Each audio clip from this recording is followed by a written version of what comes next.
Everything from overlanding in your stock rig to full-on LS-powered 2 buggies on stickies.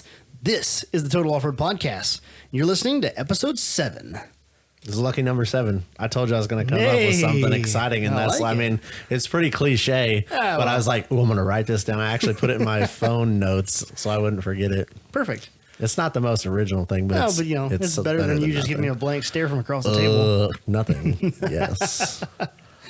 So we're in episode 7, and we're just kind of gathered around the table. Been here for a little bit chatting, and we have a very exciting guest with us today. One Matthew Holt of High Society Off-Road. What is up? There. So great to be here. Welcome to the party. Thanks. Good times to be here. It's awesome. So thanks and honored that you guys have me on the Total Off-Road podcast. It's kind of cool. I'm not that far, geographically from you guys. So I'm like, this is a great time. When I found out you guys had a podcast that was as close to my house as it was, I was like, I got to be on that. That's going to be awesome. So anything off-road, I always try to show a lot of love to.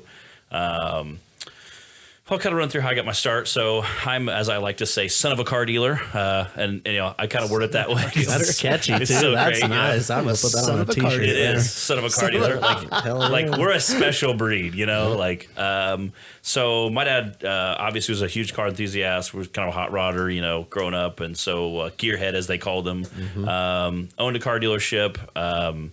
Growing up, and from the time I was born till about 3 to 5 years ago, we owned a car dealership. So worked at it, played on it. It was little kids. I have a brother that's a year and a half younger than me, and a sister that's 6 years younger than me. So we would, play at the car dealership. We'd take snaps, snack time at the dealership. We'd take naps there. We'd work there. We'd change tires. That sounds awesome. Yeah, it sounds like all the time. It is. It's great.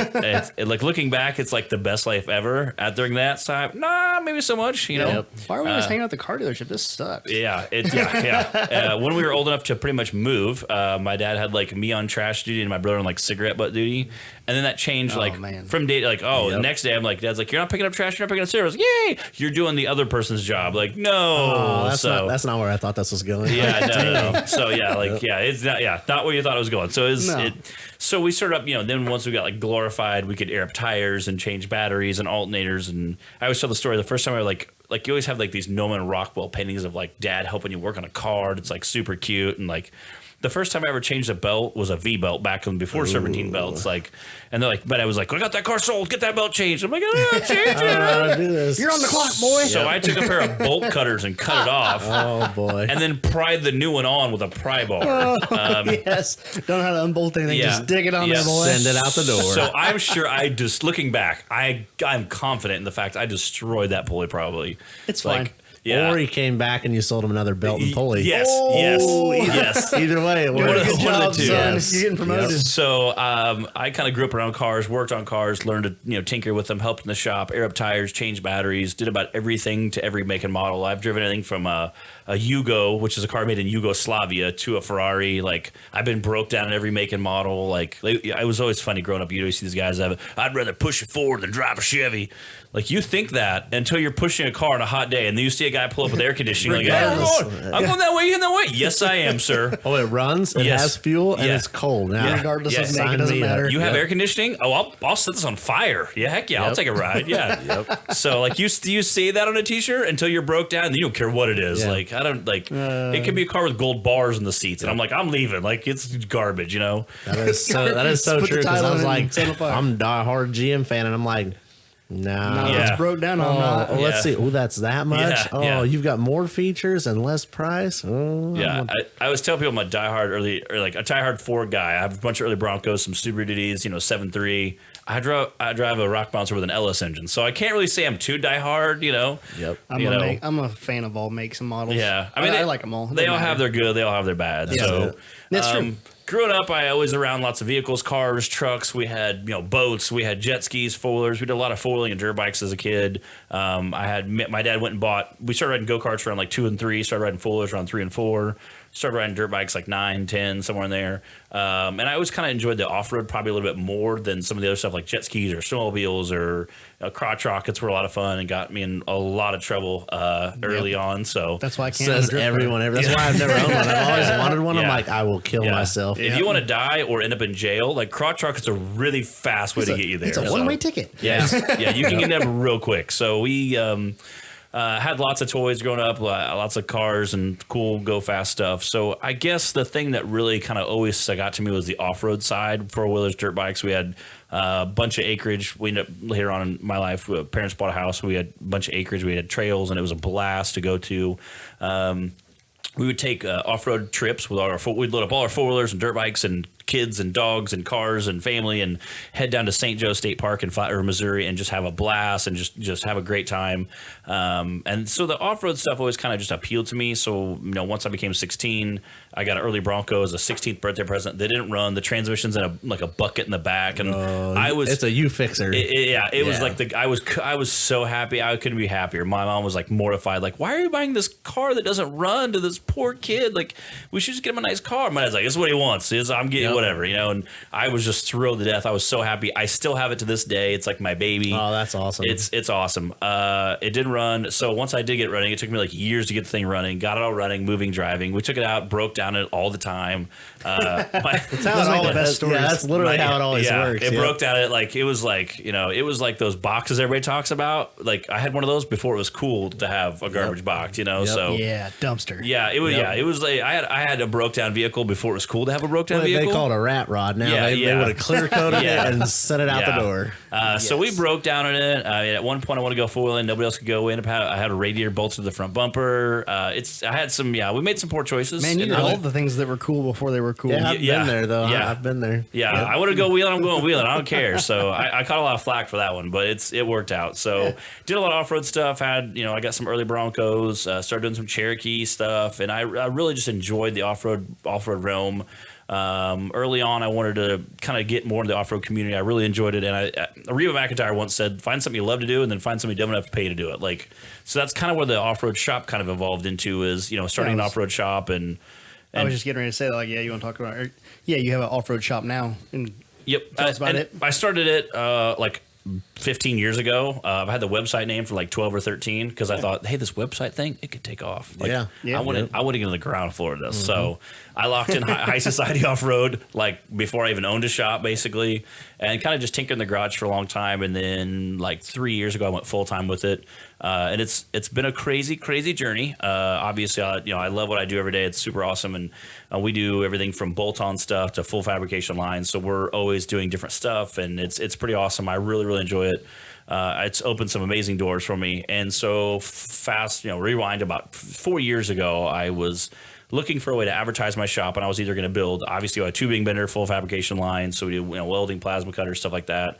I wanted to kind of build something to kind of showcase my work, whether kind of showcase, because anybody can bolt on a bumper. Like, I wanted to show, hey, I'm different than your other quote-unquote off-road shops or other shops that just bolt on stuff. Like, I can build a tube chassis vehicle, so I was either going to build a mega truck or build like a rock bouncer or an Ultra 4 car, some kind of buggy, essentially, or like a mega truck. And I was kind of going back and forth.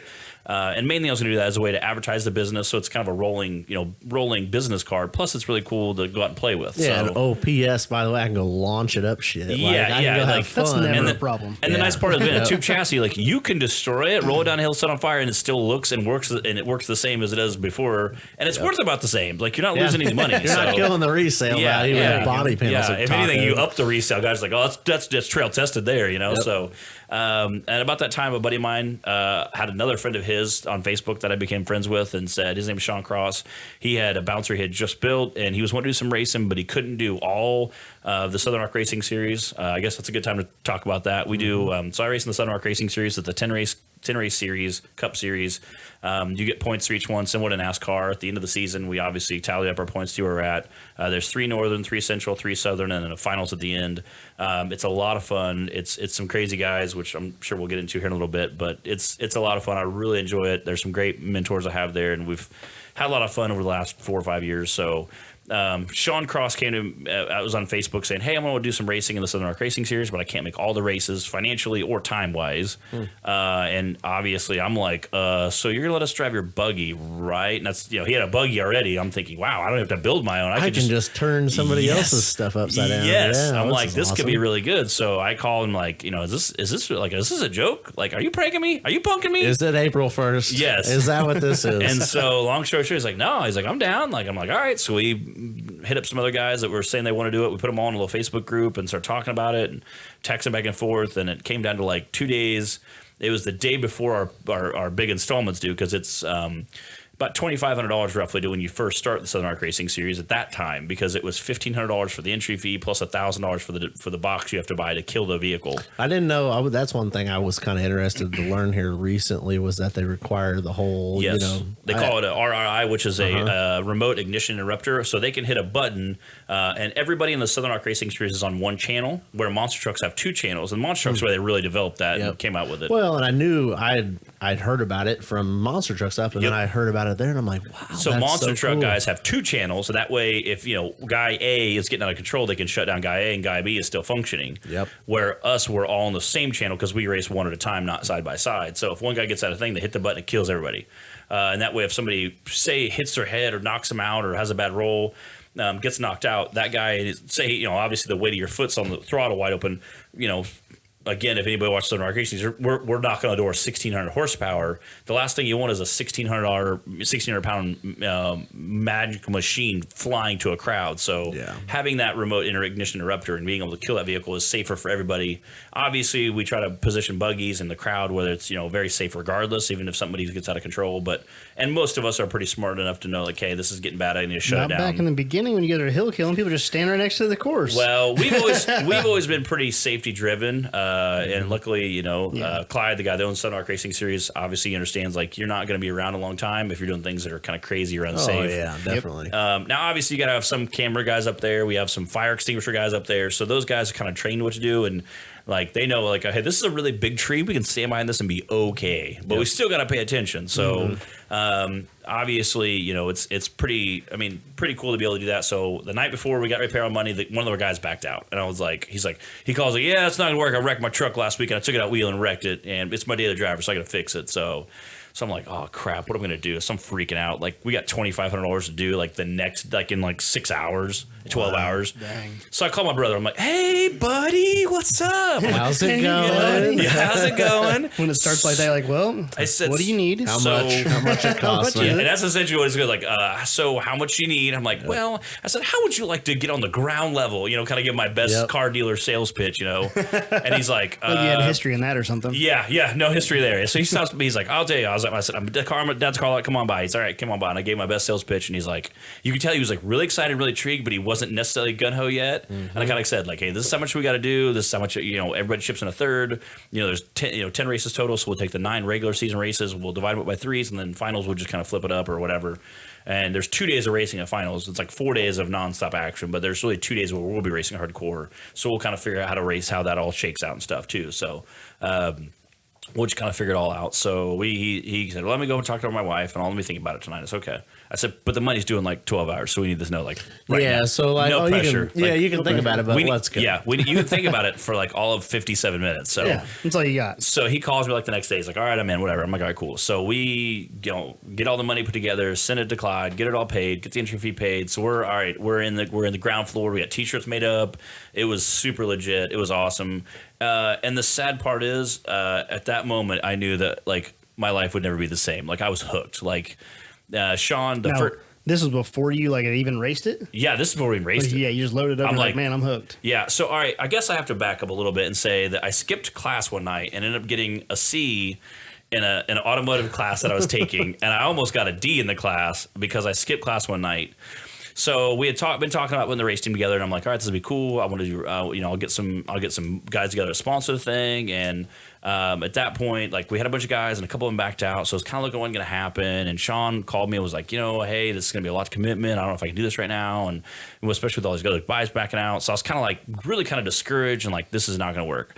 And so I was taking some classes at a community college. I was taking some automobile classes and I was, taking them. And there was a kid that raced NASCAR that also owns his own NASCAR team and races and stuff. And there's a company called 300 Degrees Below. They were sponsoring the event. There was going to be like go-kart races going on. They had food and drinks. And it was a great time. This kid he's a good NASCAR driver. He's going to come and talk about it and talk about how he got started and how he owns his own team. I thought, well, this might be kind of cool. He owns his own team. He knows about marketing. He's a young kid. Like this, I might be able to learn some stuff from him for my race program. Yeah, he's doing what you were aspiring to do. Yeah, like he's like light years ahead of me. And he's like 19 and I'm like, 32 or 33. So I'm like, this kid's like really where I want to be at, And so I thought I might be able to learn something. So I thought, man, I'm going to skip class. I could get a bad grade. I'm almost not pass the class. Or I could go to this guy. And I thought, you know what?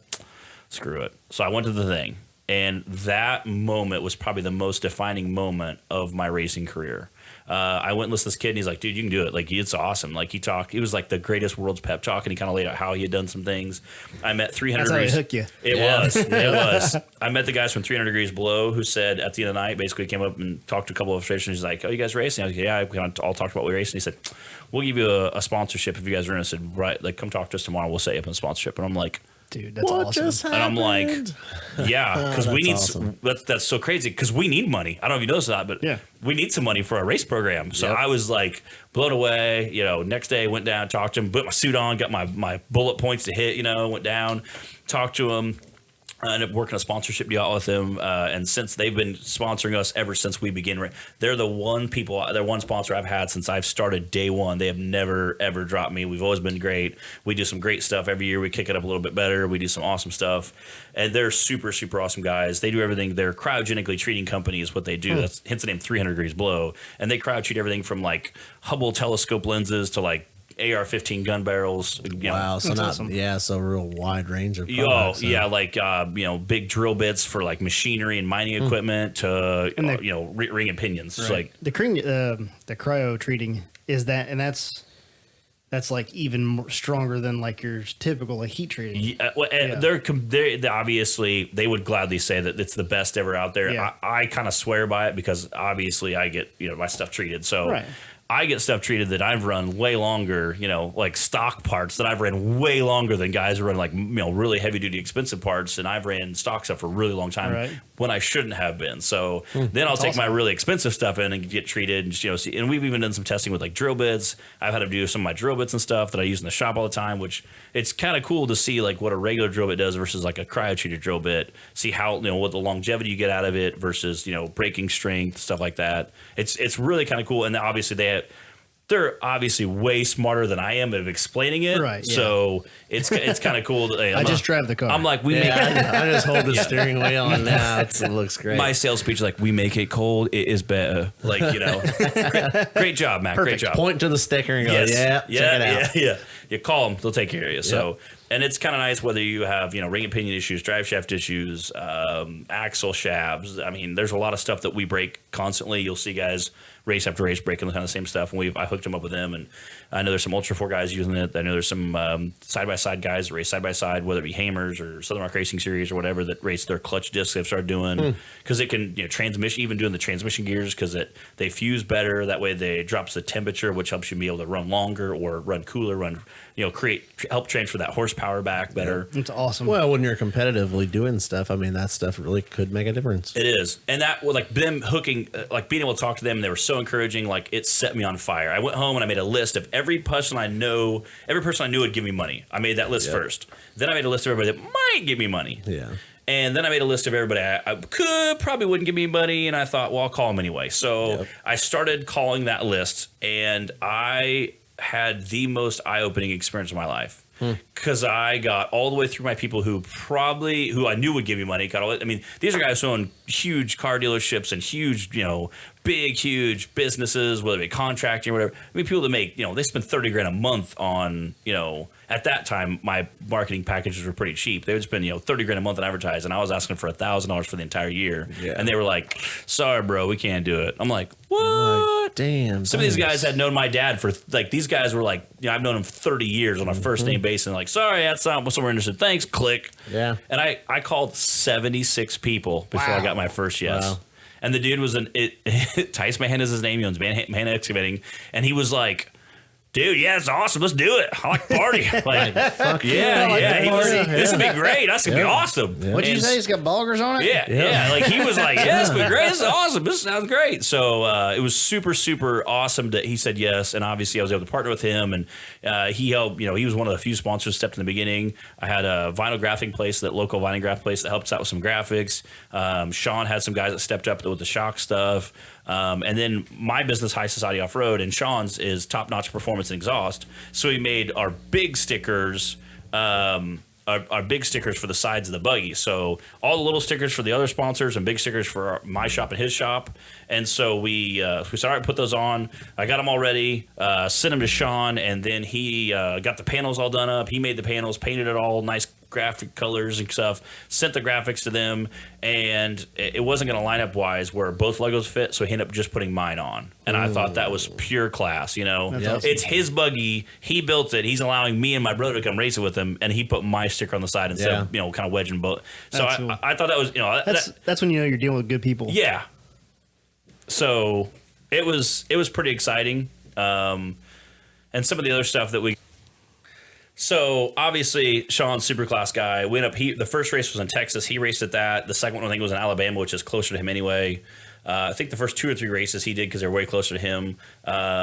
Then me and my brother went to Alabama where he raced his third race. We picked the car up, brought it back up north, and then we basically raced the rest of the 6 races that season, or 5 races. And then at the end of the race, we met up and we kind of just took turns. Me and him took turns racing it until his last turn, he just destroyed it, broke like a whole wheel off, like just destroyed, like annihilated it. So the key was that was his last turn. So he goes full send and goes out. Well, there was a giant Sunday, ramp. You had to kind of full send it. They didn't have really a lot of options, so it was great. Ended up in the highlight reel. Everything was awesome. Making awesome. It was. So that was the end of your first half of a season.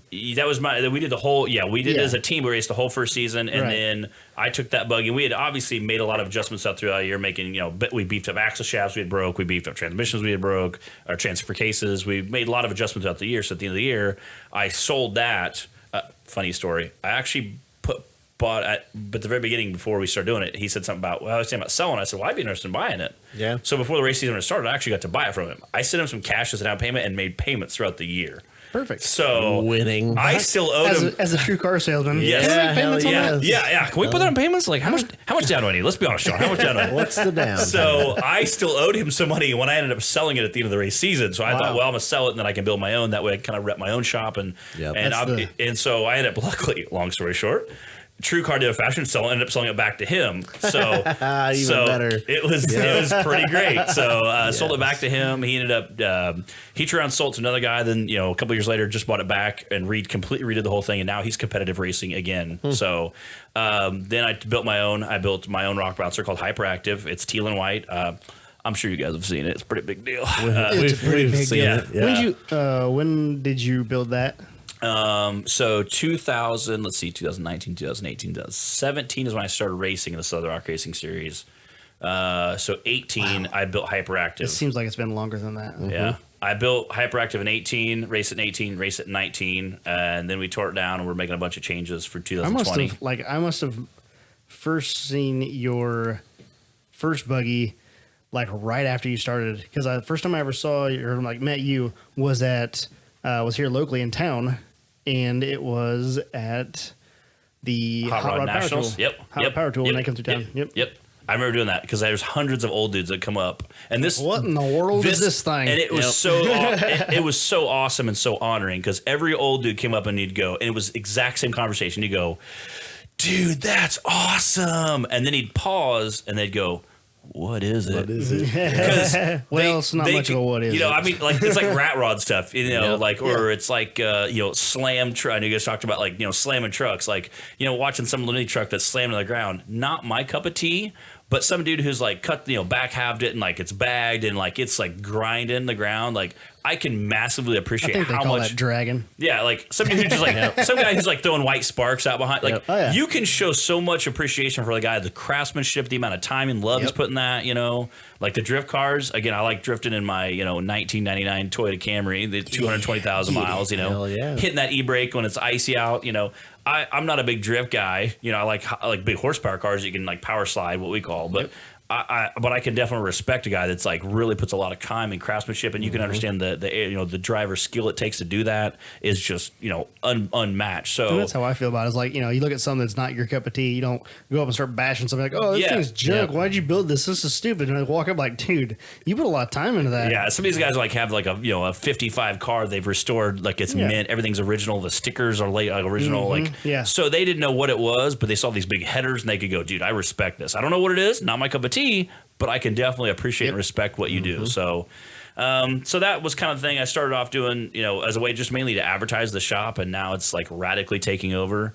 So I, obviously we do a ton of racing with it. We do the entire series of Southern Rock Racing Series, which is a 10 race cup series. We do a ton of other stuff with it. That's awesome. I'm going to grab my little counter and I'll kind of run through some of the stuff we do. I was going to ask you, how is the Southern Rock Racing Series community? How do those guys work with or to race with on a, So the guys I race with, and I got to tell this story, and I try to tell this story like every chance to get because it's so honoring of some of the people I race with. So in 2017, Tim Can was racing. We were at a park, Rush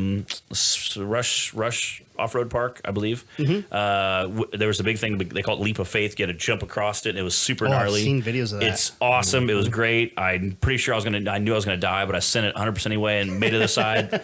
It was probably it was like did you catch just barely catch the back the back axle sort of? Mine cleared pretty well, but there were some other guys that did not clear so well. Yeah. And then I've seen some horror videos from that. John Deere buggy. I can't remember his name right now. Keith, whatever his last name is. Yep, John Deere buggies. He jumped it and sent it full send. But the problem was, if you sit on this on the far left side, it wasn't as big a gap. If you sit right in the middle, it's like 30-foot gap instead of a 10 or 15-foot gap. He airs it out and embeds it right into the dirt. I think that's the video that I've seen. Destroys the front axle. You can hear it clanking. How he made it through that, I have no idea. Yeah, it destroys it. And there's a couple of guys that caught the last axle, kind of bobbled it as they come up. So Timmy flies up over it, lands, and is hauling along. There's like a little 2-foot, 1-foot little lip that he just clips at the end, breaks the steering. You say Timmy Cameron? Timmy Cameron. Yeah. So Timmy Cameron, you might have heard him. Yeah, maybe. TC. Kind of a big deal. He's been around a couple days. Yeah, if you're familiar with the rock bouncing at all, like ever. Just wanted to clarify. Yeah.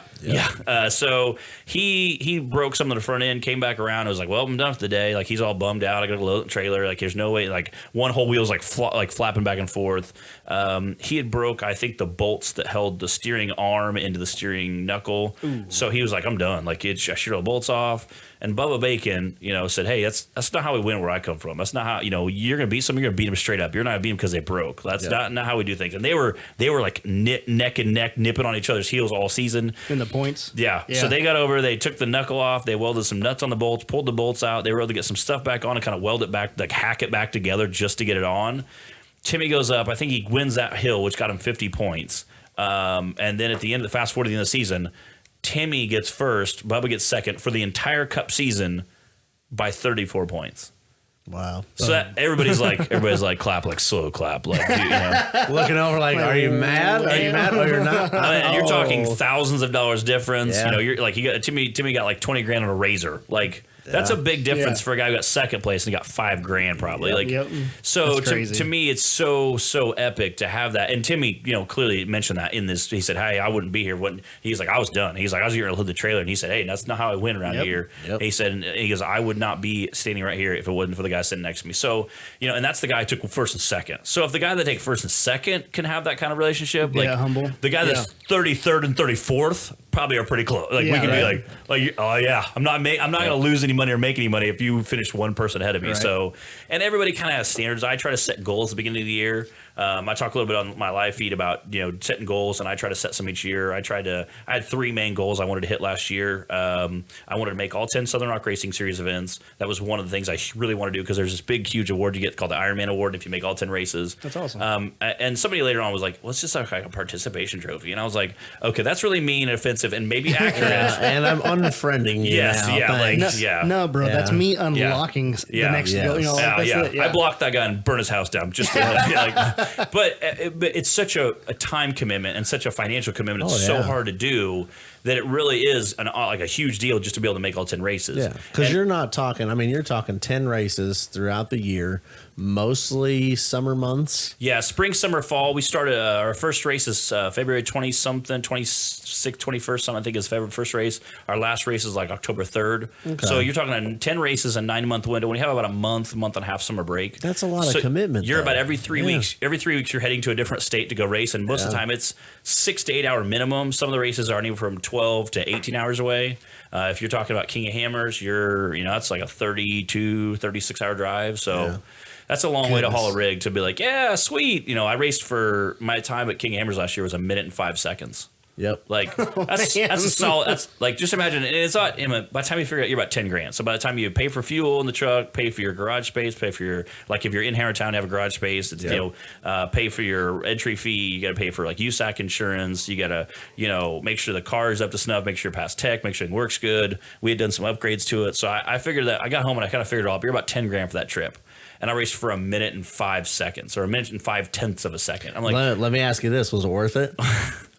Well, I think it was. Yep. I think it was. Most people would go, hell yes, it was. So here's what I tell people. It's like King of Hammers is pretty awesome. Like, it's kind of like telling people, all right, so here's what you're gonna do. You're gonna drive to California and you're gonna stand in line for like 2 days. It's $10,000 to get in the park, and you can ride one ride and it lasts about a minute. Yep. Most people are like, you're on drugs. You're on crack. Get out of here. But you get to control the ride. Yes. Oh, by the way, it's like a once in a lifetime opportunity. So like it's super, super honoring to be able to say I've raced King of Hammers. Shoot out the Southern Rock Racing Series and the Ultra 4 guys go head to head on just it's usually like the most gnarly course you've ever raced. There's rocks the size of like from basketballs up to like Volvos, so like they're huge rocks. It's a huge steep ledge usually in the beginning, and then it's like really rough course after that.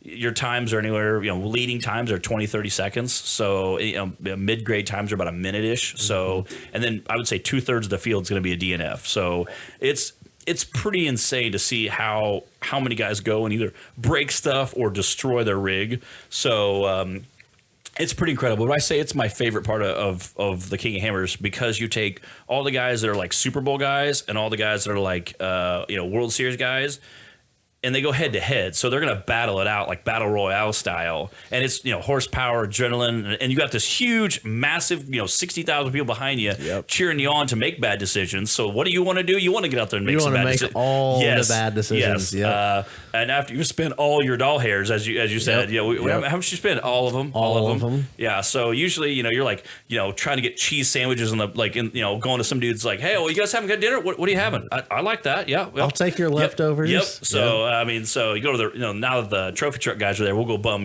they got 80 guys to feed. They're not going to notice one more, so it's pretty cool. So just mainly the Rock Bouncer was a way to kind of advertise the shop. So I was kind of looking to get into that. Since then, it's kind of obviously taken off. We've done a ton of off-road events. We did, I think, 22 off-road events total last year that we took the Rock Bouncer to. King of Hammers, obviously, headed out there, was out there for a week or so, gone for like almost 2 weeks total. We did the full Southern Rock Racing Series, Cup Series, which is a 10 race total. We did some local events, some mud drags, some mud bogs. We do a Jeep show. We do some of the Unlimited Off-Road Expo stuff. But last year we did Texas and Tennessee both. We're trying to get over to Iceland still. The Iceland Formula Einstein. That stuff is so bad. It's crazy. We always tell those guys they're crazy, and they're like, "No, you're crazy." Like, no, you're crazy. Like, dude, I would pay money to ride in one of those. It's insane. Wow. They're like 2,000 horsepower. They weigh like 2,000 pounds. I'm like, so yeah, that's pretty insane. The best video for me was because you've seen some insane ledges that they launch their stuff up. The best one was when they're skimming across water. I was like, that is ridiculously awesome. So they pack like 20 of those into shipping containers, ship them over, and race with us every year at our finals. And then the very last night, Saturday night, before our awards banquet, they go and race. They have like a pond they flood, and these guys come and skim the water, and it's a great to watch. Like you've never seen a vehicle go 300 yards on water. It's insane. It's crazy. So adding that to the bucket list this year. It's pretty crazy. So we're trying to get over there. We haven't been able to go there yet. We're going to try to get some rock bouncers packaged up in a container. The big issue is trying to get it shipped over there and back in time for our summer break. And right now we're able to get them over there. And the issue is getting back to the U.S. and in the States and getting them unloaded and get back to our racing season. So that's the big problem we're kind of having now. We do some other stuff, like I said, some mud drags, some mud bogs. We do usually we do the four-wheeling jamboree over in Indy. Like I said, there's a Jeep show we do, a couple different things we do. So we take the bouncer, we do there's some parades we do. So we try to have a pretty good time taking around to kind of a good variety of stuff. We got some stuff on the docket this year, some RC stuff we're going to try to do. So it's pretty exciting, but we, obviously keeps us busy. And again, the original start, the goal of it was just kind of advertise the shop, but now it's become this radical own animal that's like taking up way more time and energy than I ever anticipated, which You've been bit by the bug. It has. Like, so, That's awesome, man. and it's kind of opened some doors to some cool stuff that I never would have thought imaginable. There's some companies that have partnered with us that have been super awesome. I've gotten to do some broadcasting stuff with the Southern Rock Racing Series, and because I'm so familiar with the East Coast stuff, this year the King of Hammers guys said, "Hey, since you do all the East Coast stuff and do broadcasting with them, can you come out and do some broadcasting stuff with us?" And I'm like, "Let's see, I can fly out to King of Hammers. I'm going to get paid to do it, and I don't have to drive and haul my stuff out here and spend all this money. Yeah, I think I can do that. I'm pretty sure. Let me make that happen. Let me think of that over. Let me check my calendar. Yeah, let me check my schedule. I think I'm free. I'm pretty sure. Awesome. So we're going to listen to you do a little announcing on the shootout and with some King of Hammers live feed stuff. Yep. So when you hop on the live feed Monday night, definitely. I'll probably do a bunch of the behind the scenes stuff too. So Miles is another guy that does it. Me and Miles will be on the live feed for the shootout. So again, like I said, I love the shootout because it's, East Coast guys kind of versus West Coast guys. There's some Canada guys that do the main mountain thing. I can't remember the name of it exactly. It's You talking about Mountain Havoc? Yeah, Mountain Havoc. Yes. Oh, yep. It's crazy. The rigs are insane. Those rigs are like That's what Matt wants to do. it's like monster. It's like monster trucks on tractor tires, and they go full tilt 24/7. A couple of them messaged me like, "Bro, when you coming up to race?" I'm like, "I don't know if my rig can handle that." I don't know if I You can handle some of the I classes. need a 12-foot scuba gear to be able to go through some of the holes. I think I was because I like to watch the Mountain Havoc because that's what Matt wants to do, and he's going to need a spotter for that whole situation. So it's like I kind of need to get versed in that. Oh yeah. And so I've been watching quite a bit of it here lately. And there's guys out there. There's guys running in classes that are only on 35s, 37s. It's insane. So it's not that, I mean, some of the the stuff, holes are stupid. That's ridiculous. some of the stuff they're doing is absolutely just. But they've got different classes. So you could probably go out there and do it. It'd be a different kind of racing for sure. Yeah, I'm definitely interested in doing it. And some of those guys are coming to King Hammers. A girl named Maddie Moon does it up there. She's coming down. There's 2 or 3 other people. I'm probably forgetting some names right now that are coming down to do it. So some of them we talked about, some we didn't. I'm super excited about those guys coming down. So we got some East Coast guys, we got some West guys. The Southern Rock Racing Series guys, obviously, I'm very familiar with. Some of the West Coast guys I know just because I bump into them. Yep. You go to enough off-road events, you go to expos, you bump into them so much, you kind of become really familiar with them. So that's going to be kind of cool. Some of the guys from Kryptonite Customs, they're the guys I'm going to be partying with most of the time. There's about 20 of us coming down. We're circling the wagons with our campers, so we're going to be there and making a compound. Yeah. So it's going to be a pretty good time. There's some of them are racing Ultra 4 side by side. Some are racing the 4400 class, and then obviously some are doing shootout with the Agnes buggy. So there'll be a good variety of racing. So I'm sure I'll be helping pit and do some behind the scenes with them guys too, which will be a lot of fun. So it should be a good time. So real quick, kind of rundown of the King of Hammers shootout. They'll do in Thursday, I believe, is the King of Motos, or Friday's King of Motos. Saturday is qualifying for the side-by-sides. Sunday is the race for the side-by-sides. Monday we'll be qualifying for some of the big dogs. They have a thing called Power Hour, which is like the big dogs. That's like the elite of the elite 4400 class and elite class. And then Monday night's the shootout. Tuesday, some more qualifying, another Power Hour. Wednesday's the EMC. The EMC is called Every Man's Challenge. Every Man's Challenge is basically a 4600 class, which is a stock class. It's pretty limited on what you can do to your vehicle. You have a certain tire size, you have certain suspension requirements. I can't remember what it was now, and I just it's like 35, I think. Yeah, 35, yeah. 35 or 33. Yeah, I think it's a 35 is a max you can go. You have to have the original suspension. Yep. You can't have coilovers or bypasses. You can have a shock up to 2. You can have a aftermarket shock up to 2 inches. Okay. I don't know, up to 2.5 inches. And I think you can have any transfer case you want, but the rest of the components have to be from that year of a vehicle. And it has to be a certain vehicle that's more than 5,000, more than produced. They have to produce more than 5,000. There's quite a bit of restrictions.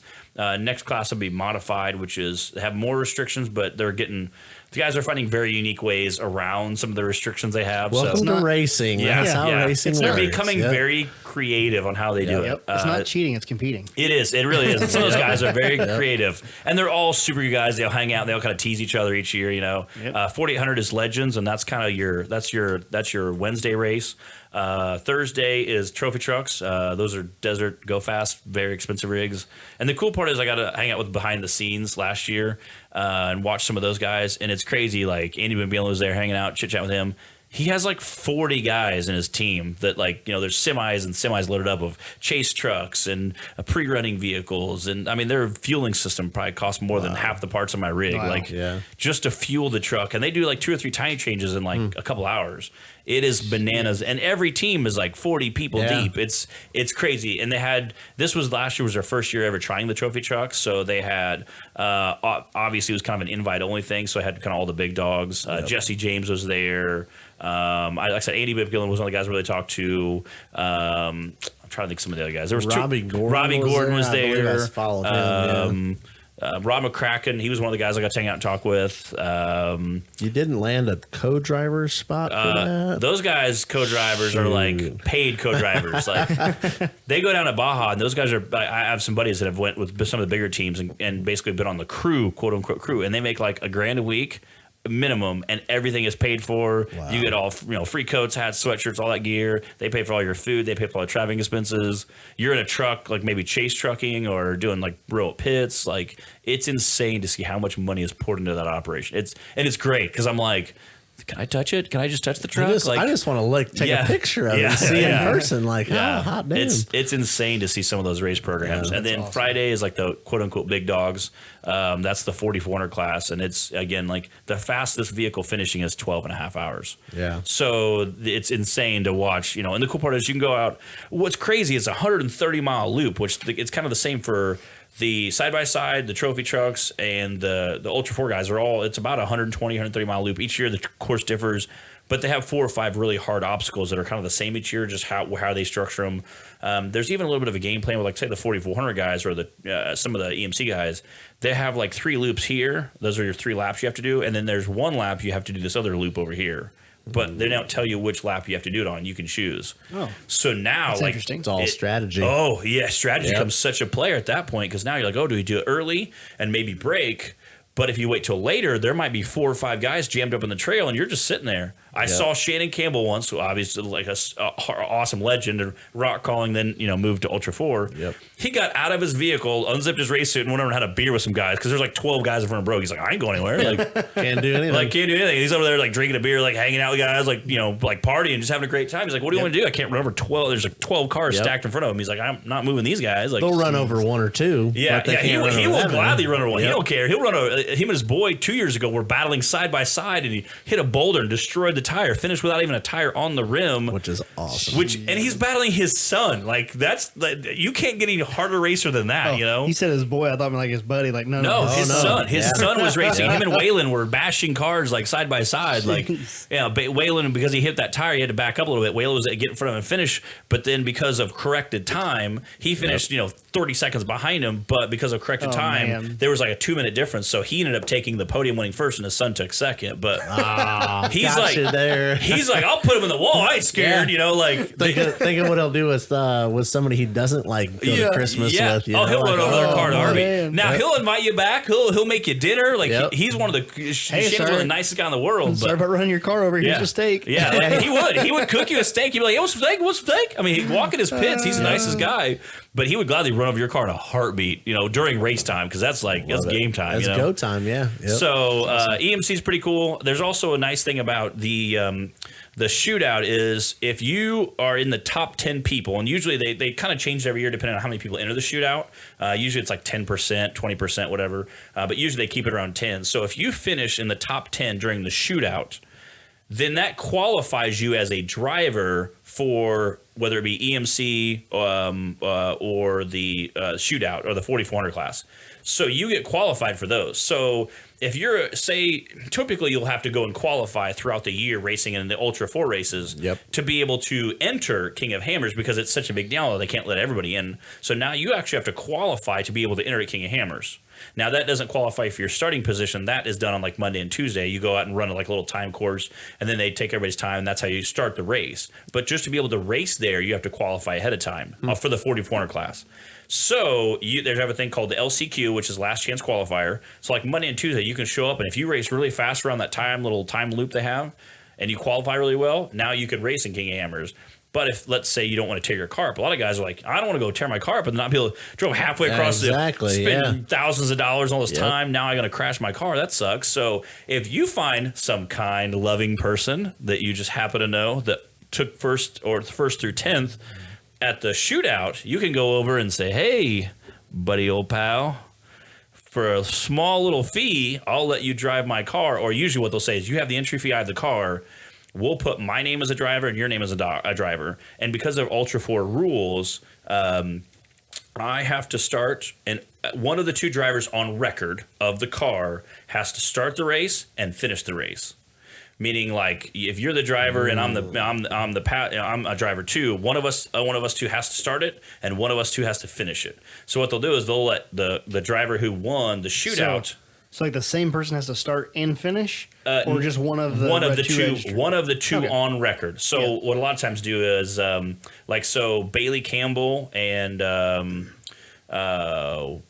Terry would co-drive for. So Terry had a broken back, and she started the race a couple of years ago with a different co-driver. So since Terry and her were the two record drivers, meaning Terry broke his back and couldn't race. So he had just started getting better. So they said, yeah, since you broke your back, like shattered vertebrae back when they crashed at finals, they say put her in the car, and they said, we're going to be a different co-driver. They turned the co-driver race the whole time. Towards the end of the race, she wasn't feeling good. She was kind of having some health issues too.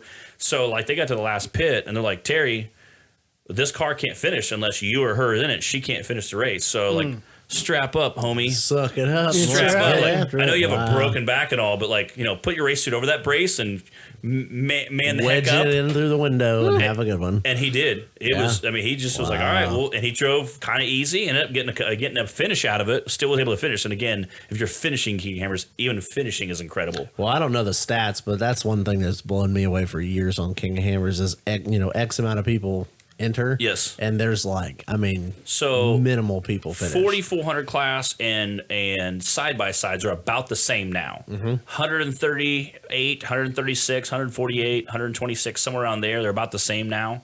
Start the race. 16, 18 finish. Yeah. And we're not talking like finish. We're talking literally finish. It's not like, you didn't usually make it in time. The fastest guys will be 12 and a half hours, and I think they give like a 14-hour time cap. So as long as you can finish in 14 hours, you automatically are considered a finisher, and you'll be like one of 20 guys. Like two years ago, I think it was 2 years ago, they had like 42 cars or 38 cars or something like that finished in the 44 class, and it was the most cars that ever finished the race on time. Now, there's a couple people that'll finish after time, and they'll usually get them on the podium, talk to them, show them some love, which is great because obviously, even being able to compete after time is still a huge feat. It's still a goal. Like that's like finishing an Ironman. Oh, you didn't finish in time. I just completed an Ironman. I still did it, though. Yeah, like I just polished missed the deadline by 10 minutes. I still polished it off, your 16, 18, 22 cars, roughly, whether it be a side-by-side or whether it be a 44 class, they're about the same now. EMC, all three of those classes together are usually like 150, and usually they get usually a little bit more, I think. I usually like 30, 40 of those finish. Yeah. But again, you're still less than a third. Yeah, which is insane. It's insane. Right. And obviously the EMC, some of those guys' courses, especially the 4600, are easier. Because obviously you don't have the tire clearance, so you can't go over the same course that the 44 guys do. It's a little less of a I don't know, grueling or and they have for the 4600 guys, even some of the obstacles they come up to, there might be a little, if it's really really hard, they'll have a little bypass they go around. And that's only for the 4600 guys, just because they have smaller tire, less clearance, less motor. It's kind of hard when you got a guy that's 1,200 horsepower, 1,400 horsepower that's just ripping it with a 44, 46-inch tire versus a guy that's got a 35 and he's running a Cherokee 6-cylinder that's got 102 horsepower. Just tell him to send it. Let her ride. Just let her eat. Cherokee gonna make it. Yeah. The guy it. that won it last year in the 4,600 class was a Toyota 4-cylinder, like 5-speed Toyota. And I thought, man, that's so neat. That guy, that Toyota won. That's so neat. He brought his little Toyota out and won. That's so great. And then later on, somebody told me once that everything cool that happens at King Hammers, you find out about like the next week because there's not really a lot of cell phone service there. If you're like on a mountain jumping up and down with one hand held just right, you might get a bar or two. So usually you find all the cool stuff. You see it on pictures of it on Facebook the next week when you get home. You're like, man, I didn't know there's a party going on over there. Like, a little bit nice to know. Like Cheech and Chong were out there last year. Got the tribe, the guys out of Texas tribe camp. They had a big tent. Cheech from Cheech and Chong was in their booth taking pictures with him. Mile posted a picture, and I'm like, movie stars show up. Aaron Kaufman was there last year racing some stuff. They did an episode on his TV show with crazy. It wasn't just he was there to hang out. They did a damn TV show on it. It's BJ Baldwin. He was there racing a trophy truck. Like all these guys that are like a big deal. We're all out there just racing. And they're like, hey, that's so cool. You guys do this? And we're like, we're cool. It's cool you're here. Like just how much of literally just a party it's turned into. And now it's like 8-9 days long. I'm flying out. I'll fly out this Friday morning. I'll be flying out there.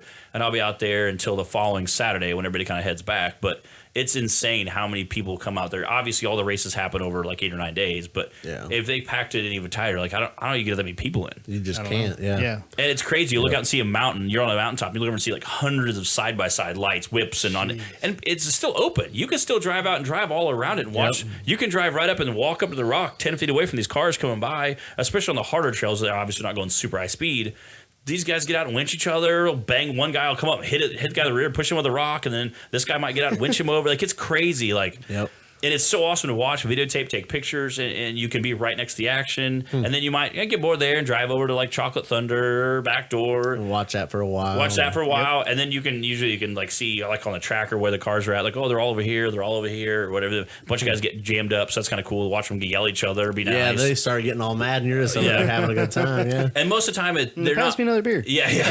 Exactly. Yeah. Most of the time, it's more of they're just frustrated, they want to get urgent. But I've even seen guys last year, there's Gomez brothers, there's like 4 brothers. They're called the Gomez brothers. They all race 4,400 and they all have like just insane cars. And their tent is usually like a great party. They own like a tree logging company up in Northern California. So Southern California isn't too much of a drive. Yeah, that's for them. Almost home court. Yeah, like they love it. They're a great guy. They're all bananas. They all get out there. They go full tilt. One day we were in the timing 3 or 4 years ago. I went out there and me and a bunch of other people were doing the timing. Southern Rock Racing Series people went out and ran the timers for the Ultra 4. We were watching these people come by and run the timers, and somebody came out in just full send it mode. And one of the girls was with us, didn't even look up. She's like, that's got to be a Gomez brother. I mean, she looks up and she's like, yeah, that's named off one of the Gomez brothers. And I was like, oh, okay, cool. And he was like, they had this little jump at the very beginning. He hit that thing and went 2 or 3 times farther than everybody else had went. I'm like, oh, man. Like she's like, he's here to party. They are. Yeah. They are full send 100. They're wreckers or checkers guys. There's no in between with those guys. Jeez. And they're all super nice. We walk over, talk to them. They showed me around their tent and they had a trailer. I'm like, man, that's a really nice trailer. That's a really nice tent. Like, yeah, it's a piece of crap old trailer. It's an old beater with a beat up piece of trailer. Then cool, can I borrow it? Yeah, I'll take it home with me. You don't have to worry about it. Pro Comp's one of their sponsors. So they had this huge Pro Comp tent, and the Pro Comp had got the like real close, nice entry. So they wanted to have this nice tent in the trailer.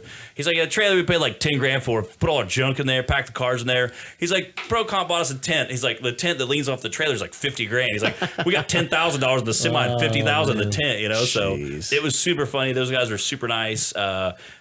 So last year, one of the Gomez brothers, and I can't remember who it was, we're watching. So you can go down to Hammertown. They have a big campfire. Everybody gets around, and they have a huge screen so we can watch all the cars. And obviously, the screen snaps to the action. So that's kind of cool. Which is nice. Which is great. So you can just see the action parts on top of there rather than try to drive around. So a lot of times we'll go out and drive around for a while, and they'll come back and watch the big screen. So Shannon Campbell came flying up to this one part back door. It's really hard. You usually have to winch it unless you can one-shot it. But the problem is you risk breaking your car. Now you're broke.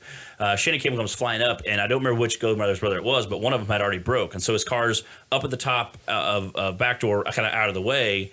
And Shannon Campbell comes pulling up, and he starts, the Gomez brothers start motioning, hey, throw me your winch line.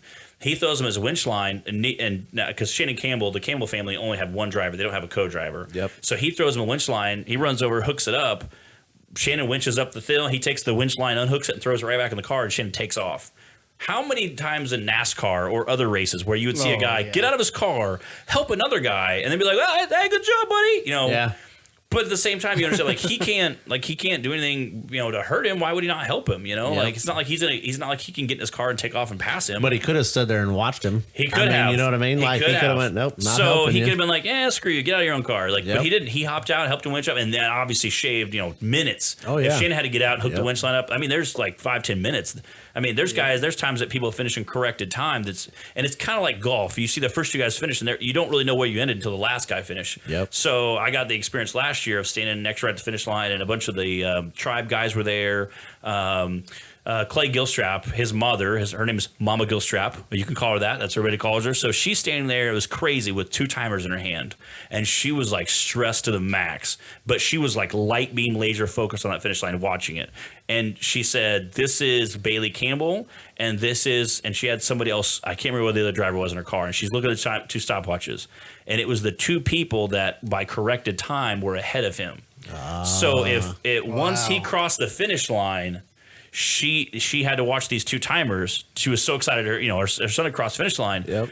But if Bailey finished in less than this time and this guy finished in less than this time, then he got bumped to 4th or 5th place, because at that point he was on the podium. Yeah. And she's watching these 2 timers, and then when I think it was Bailey was the first one to click off, and she's like, "Yeah, all right, we got 4th. All right, we should get 5th. Get to bump up to 3rd now." Yep. And then once the other one clicked off, she started going nuts, so happy because that means he got 3rd place. Yeah, That's awesome. which is wild. And it's crazy that you can finish the race and be like, "Well, see, I got 3rd." Like, "Oh, just kidding. No, someone else finished behind you. Now you're at 5th." Try that with your NASCAR. That'd be insane. Yeah, it is, because you still don't know corrected time, and then you go back later on and review your report, you might have missed a checkpoint. Well, that's the other thing that I've noticed over the years of every once in a while, like somebody will finish the win and then, oh, by the way, you missed a checkpoint or something like that. And it's like, ooh, just kidding. Yeah. Here's what I like a lot about that is that you said that Mama, what is it? Mama Gilstrap? Mama Gilstrap. Yep. Like, it's that much of a family event. Oh, yeah. Like, it's a huge racing event, but it's that much family. It's not just them. Like, I really don't even know family. her first name. I just call her Mama Gilstrap. Huh. But it's just that's that much of a family event that your family shows up. Oh, yeah. It doesn't matter if mom, dad, sister, brother, whatever. They come with you. Like, hey, I'm going to do this. And I'm like, oh, dude, that's awesome. And like, that's awesome. What a cool event that is that involved. Yeah, and Southern Rock Racing Series very same way. We have the Bacon family, Tim Bacon, Big Tim, Little Tim, and Bubba, which is obviously usually he's clipping on Timmy's heels. Little Tim Bacon finished, he podiumed a couple times this year. At one point, Tim Cameron had taken 1st, Bubba Bacon was 2nd, and Little Tim Bacon was 3rd.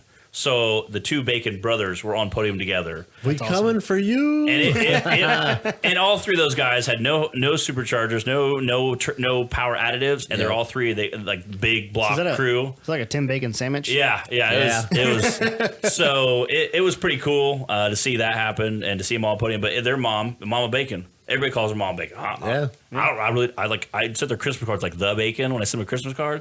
The Bacon? I don't even like you wouldn't even know. Yeah, I'm like Mama and Big Tim, so, and they're super nice, super loving. We have a lot of, and whether it be Ultra 4 or the Southern Rock Racing Series, either one, I found just so much love. I've helped out guys out. Brandon Davis, we put a steering wheel and a seat. He went and bought a Razor one time. He's like, "Yeah, I just picked up my Razor. We're gonna put it in." So we put a new seat, changed a bunch of stuff in the night before. There's people come up and borrow tools, borrow parts. Like I usually keep a bunch of parts in the trailer, a bunch of tools. I have more tools in my truck usually going to race than most people own. I tell that's because I have hashtag poor kid problems. So I'm used to working on my stuff. I gotta work on it. I'm used to working on my broke junk. So the fact that I carry that many tools because I have to use those to get the rig. Maybe my tow vehicle might even break. I've been in races and my tow vehicle broke down. I'm used to using these tools. I'm very familiar with them because I have to use them. So there's guys we've borrowed tools from, or I've lent tools to. Bolts. Sometimes you lose a bolt, break a bolt. You got to go steal one from somebody else. It might be a metric fine thread. Yeah, something. Left hand. I got one. I've seen people take stuff out of their driver vehicle to put it on. And right off the tow rig. And most guys understand that, especially in our series, we don't race side by side. I think that's a little bit easier. We race at clock, so I don't really care what time you got. I'm shooting for this time. And if I get this time, I'm happy about it. As long as I make no mistakes and have a smooth run, I'm happy with that time, regardless of whether you finish ahead or behind me. I race a clock. I don't race you. I don't care what your time is. Yep. So I think that makes it a little bit easier for us. And the fact that, everybody's kind of go there to do the best they can. We all have to drive a long way. Like everybody's driving 6-8 hours, unless you're like happen to have the park right next to you. Most of us are driving 6-8 hours. You know, it's a huge financial commitment, especially if you're a seasoned driver where the guys are making all 10 races. You're making a huge financial commitment, a huge time commitment. You might have brought your family with you, might be away from your family. One of the races this year went to, I got to go to dinner with the Bacon family. It was a blast. On the way there, little Tim Bacon was watching on his phone. He's watching his daughter's basketball game or dance recital, whatever it was, because his wife's FaceTiming him, and he's watching it because he can't be there. He's like, sorry, I can't. It's more of a commitment. I mean, what's funny is 10 races a year. You know, you're kind of jaded because most touring series, NASCAR's 30-some races a year. You know, Trophy Truck Series, you know, all this stuff is 30, 40 races a year. 10 races a year. I don't go on 10 vacations a year. Yeah. Not that it's necessarily a vacation, but it costs like one. You're going to spend thousands of dollars to go on a vacation. Yeah. Most average people, normal people, don't go. Hell, I'd be excited to go wheeling at the Badlands 10 times a year, and that's an hour drive for me. Not to mention, your food, your fuel. If you're taking crew guys with you, you got to usually buy their food or fuel, or give them at least T-shirts and help kind of rep your company or whatever. So I mean, it is a huge financial commitment, time commitment. I mean, like Score, they have like 4 races. Like Score, the Baja 1000, they have like the 250, like 400, I think, maybe a 500. So they have like 4 races. Ultra 4, it's like 3 East Coast, 3 West Coast finals, and then King Hammers. Yep. So there's 8 total. So I mean, with us, we're 10, so we're probably one of the premier. As far as leading Cup Series, we're part of the premier leading Cup Series. So it is a big, time commitment. And that's if you don't break anything. And you're not even thinking about like, I got to have a nice diesel truck. I have to have a pretty decent trailer to pull in there. If you're going to live, and you're going to have living quarters inside, you got to have a big enclosed trailer.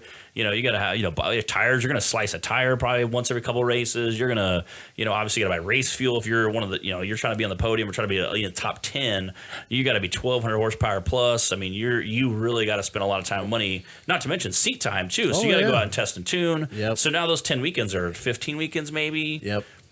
Obviously it's hard to kind of explain to wives or girlfriends sometimes where you're like, I need to buy this supercharger and turbo, and we need to, now we got to tack on nitrous because, somebody else did nitrous. And they went with a 200 shot. We got to go a 400 shot. We got to do it bigger and better. Yeah. So, obviously it's, a lot of guys I race with understand this is a huge financial commitment, huge time commitment. And they understand, like, if I'm making that, so are you. So why, if I have a Bolt in my truck, why would I not give it to you so you can go race too?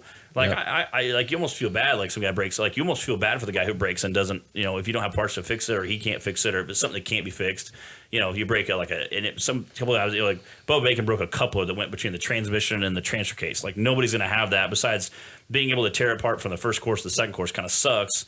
Even trying to tear it apart and figure out what it is, it's kind of hard. It kind of sucks to drive all that way, haul the buggy all that way, break something, or if you do poorly, say you go over and roll over in the first course.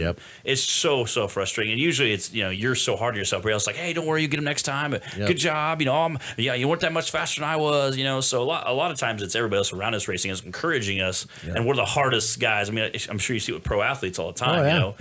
Miss a block or miss a catch or something, or they're harder, far harder on them than anybody else around them. You're always your worst critic. It is. It is. That's true. So I'm pretty excited about King Hammers. Definitely make sure everybody tunes in for that. Like I said, the EMC will be cool. I always like it because it's got 2 or 3 different varieties of vehicles.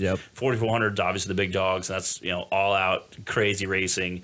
And kind of hanging out the rope pits and stuff. Plus, you have spectators all hanging out, drive. It's still an open course. You can still go out and ride around on it. One of the neat things for King Hammers for me is always has absolutely nothing to do with race vehicles. It's all the other cool builds that people throw together.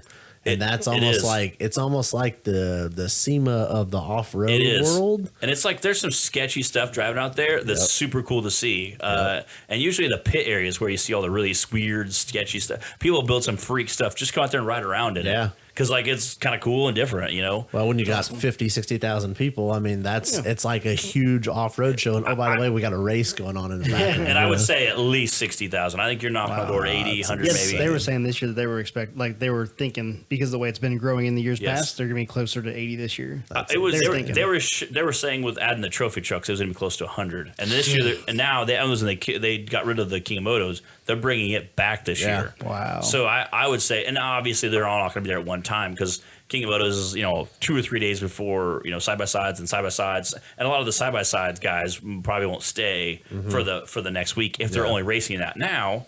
I know Eric Miller, and there's 4 or 5 other guys, Campbell family, Lauren Healy, a bunch of the big dogs. They all race side-by-sides too because it's almost the same course. Yeah. They're like, why don't we add a side-by-side class? Now we got twice the race coverage, twice seat time, twice the seat time, twice the love for the sponsors. We're learning the same course. I mean, it's like basically like a pre-run for us. We don't care.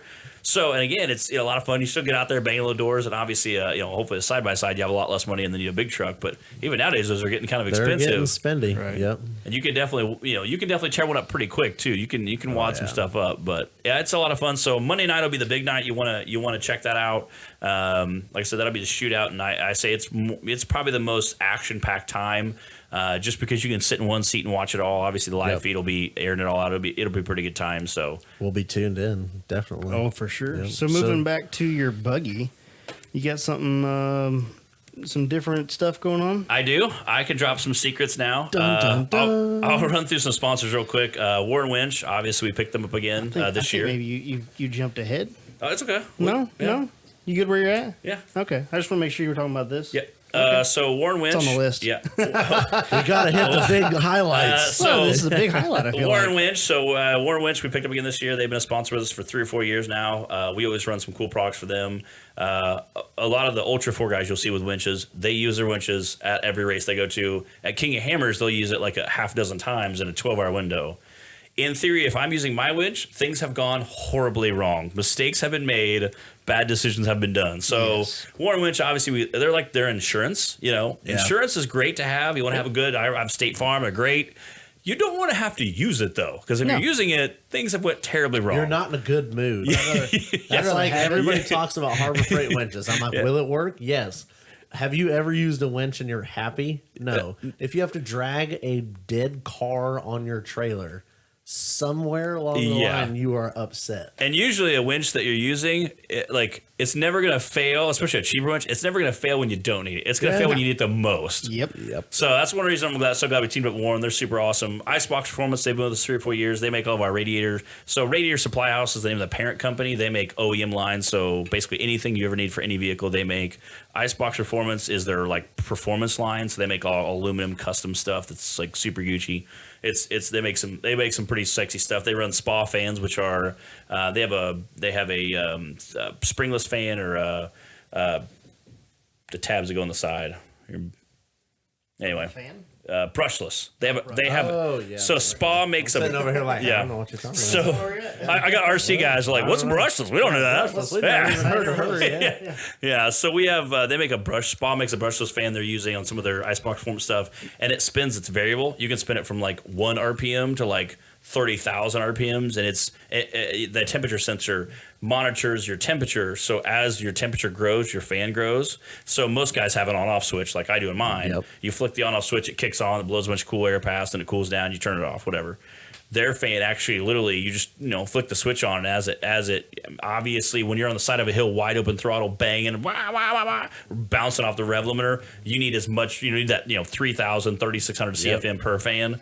But when you're just tooling around the park, you don't need all that air. So that's one of the cool things they use on some of their fans that are a little bit better than some of the other companies. Jet Hot, they stepped on board with us this year. I have a friend that works there, so she got us in tune with them, and they work together. They make engine coating stuff for exhaust, like a ceramic coating for exhaust, help keep it cooler.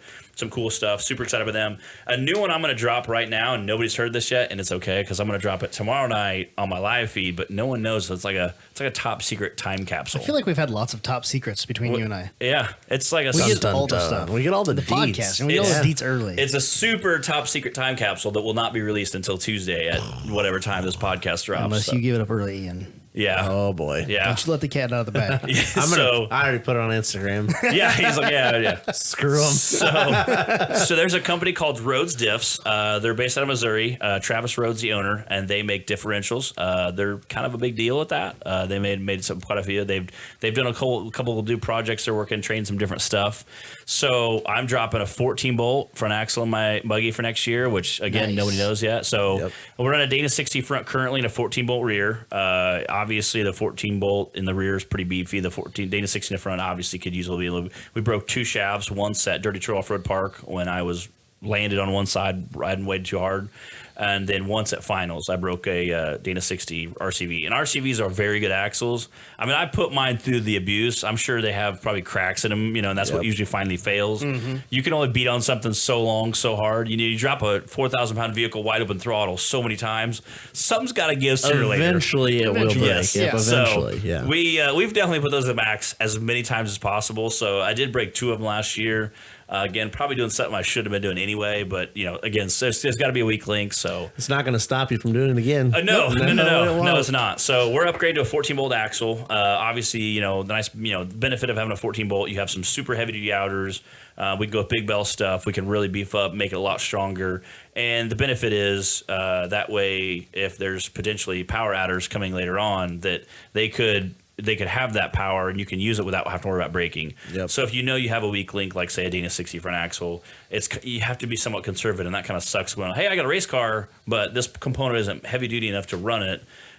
Obviously with, as Bubba Bacon likes to say, my 200 horsepower, I'm not going to, I don't have to worry necessarily about a 14 bolt, but now obviously, hopefully we'll have some power by then, and then we can make some bad decisions. So, well, the thing is, I mean, it seems like it's crazy to kind of look at the timeline, but it doesn't seem like you're getting out of this next year. No, we're getting way, we're diving all the way down the rabbit hole. Yep. And what's crazy is even for the last 5 years ago, if you had like 650 horsepower and a Dana 60 14 bolt, like 400 horsepower, you were a big deal. Yep. 5,000 pound buggy, you were like a machismo guy. You were like top 5, top 10, And now, if you don't have 1,200 horsepower, like you might as well not even show up. You just stay at the house, yeah. So I think that's one of the things that I really, really strongly want to say it's awesome where the sport is going. It's radically changed in such a short time. Again, hopefully we can have some more power for next year. Obviously, we want to make the rig more durable. Rigs are starting to get lighter and lighter, which we've seen a trend especially over the last 18 months. Rigs are continuing to get lighter and lighter, and why trying to get the components more heavy duty, which is kind of a big toss up. Do you want more heavy duty or do you want light? So, and when you're going flinging a vehicle up a hill, you really need lightweight. I like the term flinging. Yeah, That's literally, intriguing. we're flying wide open, and then you kind of just fling it up the hill. Yep. So you really have to be. Obviously light, but yet you want to, when you want to land in one piece. So you have to be pretty heavy duty. So you have that kind of teeter-totter effect going back and forth. I want to be strong, but I want to be lightweight. And then obviously, horsepower, at some point comes down to kind of a spending game. How much horsepower do you want? I don't know how much you want to spend. How deep are your pockets? Yeah. Well, and to that point, I think it's kind of interesting on the outside looking in. You start seeing bigger axle shafts, bigger U-joints, stuff like that. And then now, like you said, you're going lighter, so you don't need that. You can only make shit so big. Yeah. You can only make an axle shaft so big before you're putting 4-inch axle tubes on, and it's just ridiculous. So something's got to give. Well, the give is let's make it lighter. We don't need huge axle tubes with huge axle shafts, because what we have now would work if we shaved 1,000 pounds off a rig. Yeah, and it's crazy. Just again, to see how things have progressed so fast over the last 4 to 5 years. Again, 650 horsepower, you're a big deal. Now, 650 is entry level. You want to have 650? Well, you got them next year, buddy. 12 hundo is the new entry level. It's crazy to see how fast buggies have evolved. Getting bigger motors and more horsepower and bigger. And what's crazy is Bubba Bacon is pretty heavy, and he has a lot of heavy components. Yet he's sitting second on the podium. We have other guys that are coming in that are a lot lighter weight, a lot smaller motors, but yet still kind of old faithful. Bubba hasn't changed his rig in 5 years. And we were laughing about that at the end of finals. He's like, I built this rig 5 years ago, and I really haven't changed much since then. He's had a sway bar, I think, and that's the only thing he's really done. Wow. And maybe made some rear suspension adjustments. But is top-notch competitive. That's what's crazy about it. It's insane. It's insane how competitive Bubba is. And he don't miss much either. He acts they act like they're good old boys. They don't miss much at all. Yep. It's incredible. Don't let the accent fool you. They don't. You just think they're a bunch of dumb rednecks, and they show up and they whoop you bad. You're like, wow. Oh, crap. Yeah. Damn. Yep. Yeah. My Yankee self goes back home licking my loons. Wow, this did not go how I thought it was going to go. Wow. And even being able to so much stuff goes into it. Even being able to read terrain, and that's one thing Timmy not to kind of boast on Timmy, but he's really good at that. Being able to read terrain, being able to see courses and how things are laid out, and the very first Southern Rock Racing Series race I ever went to was like 2 or 3 years before I ever even raced in it. Me and my brother was like, "Miss, it's kind of a big deal. We'll go check this out." I'm like, "Yeah, let's go check one out. Let's go watch it and see what happens." So we hopped in his truck like Friday night at like 10 o'clock at night and drove. He had a Dodge at the time, white Dodge. We loaded his side by side in the back, drove all the way down there at like 10 o'clock at night. We got there at like 6 o'clock in the morning. We were gonna go to a hotel, but we got to the race like 4 o'clock, 5 o'clock in the morning. I'm like, well, they're gonna start racing in like 3 hours. There's no point in going to a hotel. We just like leaned our seats back, slept in the truck. Got like 2 hours later, got the side by side, drove down. They had like a little makeshift like place to eat at. We got some food and nachos or whatever they were cooking. Got the food, hung out, and then went down and watched the race. And everybody else was coming up and turning 90 degrees. So you had like 100 yards, 50 yards, and you had to turn 90 degrees and go up this hill. There was like a flat spot and then another little hill. Everybody came in, turned, and tried to go up the hill, and some of them could kind of make it, and then they had to back up and hit it a second time. Timmy was the only guy that came in and kind of started at a 45-degree angle up the hill and kind of just at the last possible, like drove right to this tree where he was about to hit it. The last possible second, cut the wheel, had enough momentum to carry him over. So the fastest time on the first course, and this literally blew me away, everybody was like, 38, like the top 5 guys were like 38, 37, 36, like 30, 34 and a half, 30, I think 32 or 33 was the fastest time. And he came in and his was like 15.9 seconds. I'm like, so if you had a drag car and you raced down the track and the guy came next to you and raced a time that was more than half of yours, you would just go home. You'd be like, I quit. Like, what, like, how is that car legal? Yeah. Like, yep. And the thing is, we're an unlimited class. You can run any tire size you want. You have to run at least a 39.5-inch tire, at least.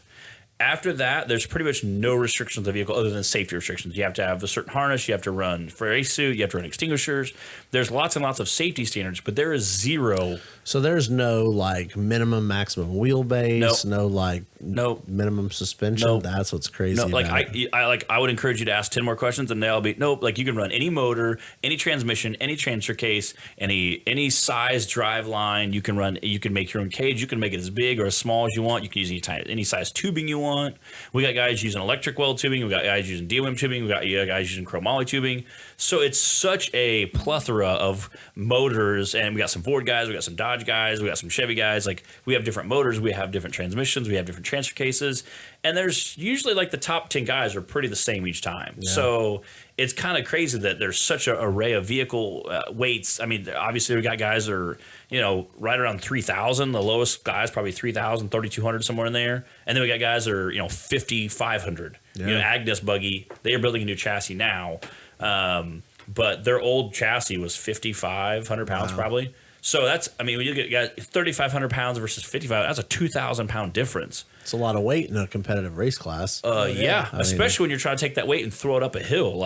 So that's when you really see things. Like obviously drag racing, they always talk about losing weight, how much time you can shave, or how much that affects you going straight down a course. Yep. Now imagine trying to climb a hill that's an 80-degree gain, or 80-degree grade or something. Like it's huge how much weight plays into this sport.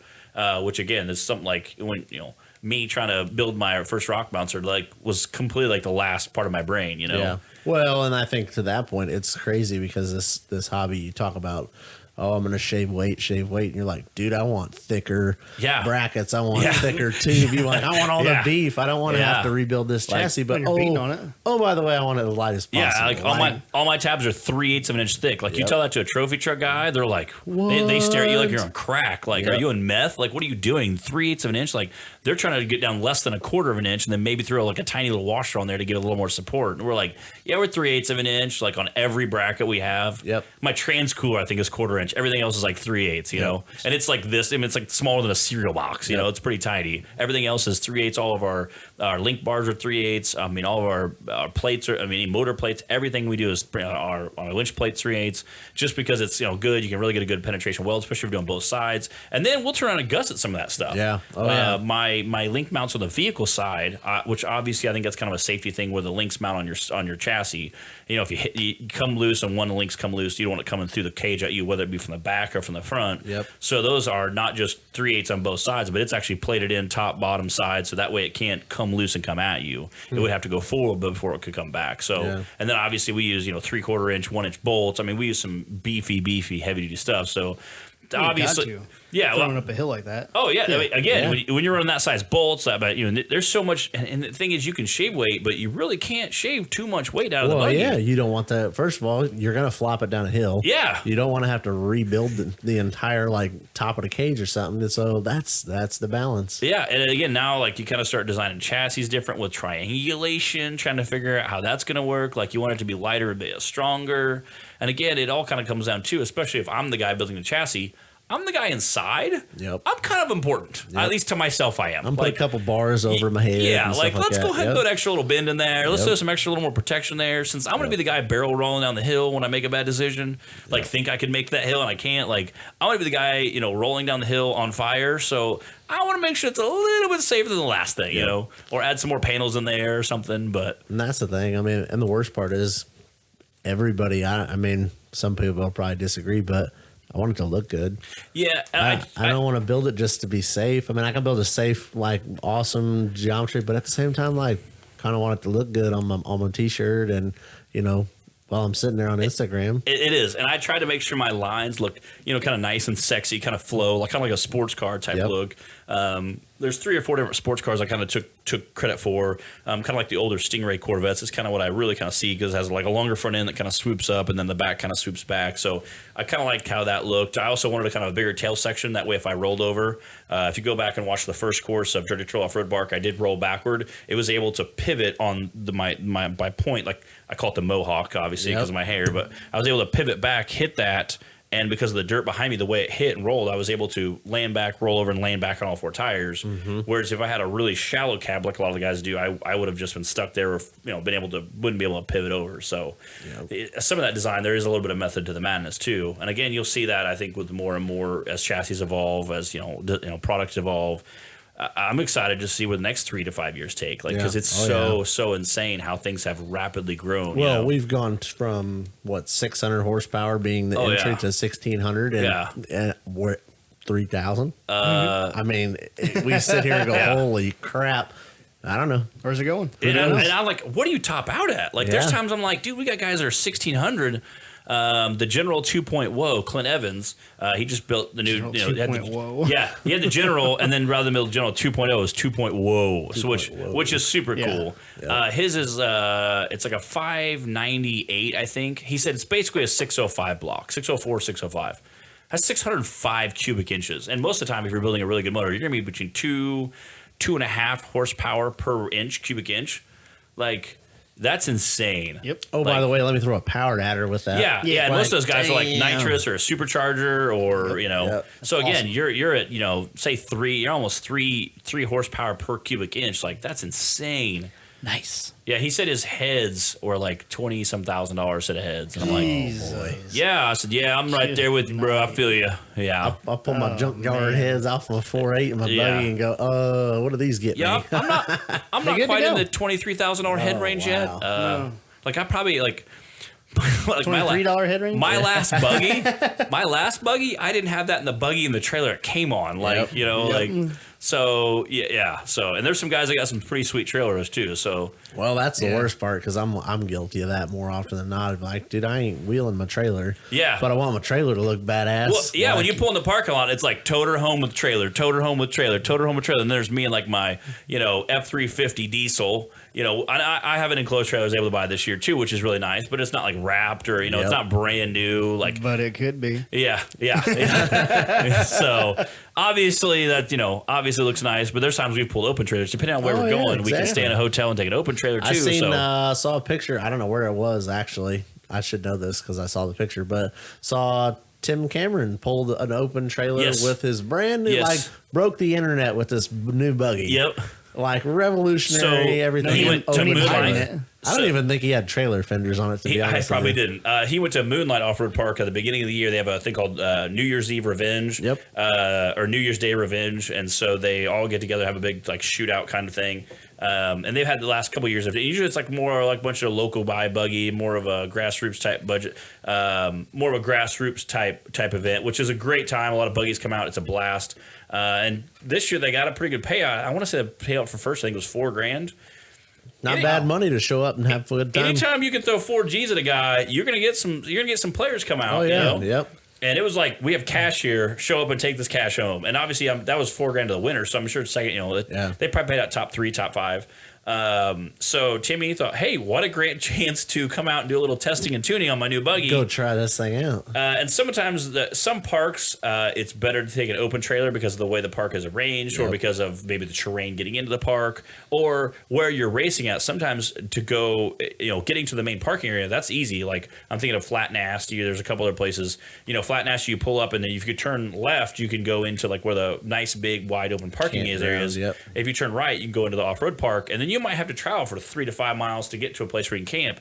If you're in a pickup truck and a car trailer and a small car trailer and like a side-by-side, that's not a big deal. Yep. Or especially with a 4-drive pickup truck or heavy-duty pickup truck. Yep. But if you're in a pickup truck and a 40-foot enclosed trailer, it's almost impossible to get in some of those places. Yep. And they're getting a lot better. Yeah. But there was, Moonlight used to be probably the worst park to get into because of the old terrain, because it was one car wide. You had to go through a creek to get in there. It was a nightmare. Since then, they took a bulldozer and made it, 3 times as wide, and it's Which still is nice. It's still a little rough getting in there, but it's a lot better than it used to be. Yep. And obviously, it's 30 minutes from cell phone service, so that kind of sucks. But I didn't show up to wheel my tow rig and my trailer, especially when you're talking like, I got my 4-wheel drive pickup and my open trailer versus my like couple $100,000 toter, double stacker trailer or whatever. Like I didn't wheel it. This thing is meant for pavement. It is. It sees rock and I'm upset. And there's a couple parks where we go to, and it's all I've been off roading with, especially with like guys talk about overland stuff. Yep. I've been 4-wheeling with guys on clubs or guided trail ride stuff.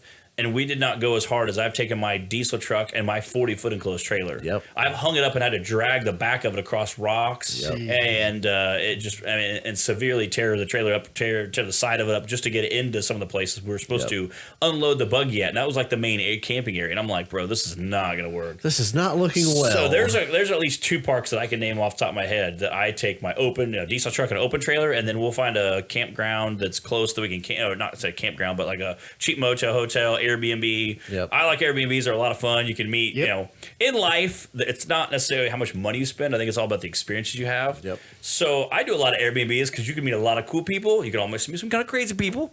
But you makes for a good story. But it does. Yep. It's a lot of fun. I love going to Airbnbs. You can always meet some cool people, and usually I'll read a lot of reviews, so that way I'm not hopefully getting a crazy guy. But I've stayed in dozens of Airbnbs, and they're a blast. You should meet some cool people. Plus, you have like a local person to find out.